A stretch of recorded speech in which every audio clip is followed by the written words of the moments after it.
Hey, Rabbi Josh here. So this week's Torah portion is called Mishpatim, which means laws. And in it, we start to get more of the content of that big download at Mount Sinai that happened last week. We start to find out what's in this Torah anyways, right? What are the instructions? And it turns out that a lot of the instructions have to do with how to set up a just society, how to relate with other people, how to have a big social organism that is equitable and fair. Pretty cool. And embedded in the language of this week's Torah portion, as the children of Israel are saying that they're going to accept these commandments, is an amazing lesson. Children of Israel say, Na'aseh v'nishma, we will do and we will hear, or we will do and we will understand.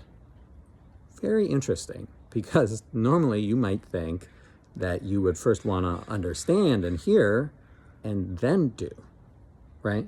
Not the other way around.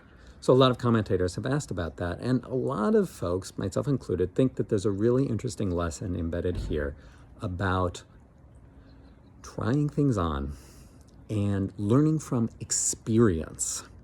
Not that we rush into things rashly without understanding them at all, but that when there is something out there that other people seem to think is a good idea that we haven't tried yet, as long as it's safe, that sometimes it's appropriate not to research it to death and only then do it, but to learn from the actual experience of doing it.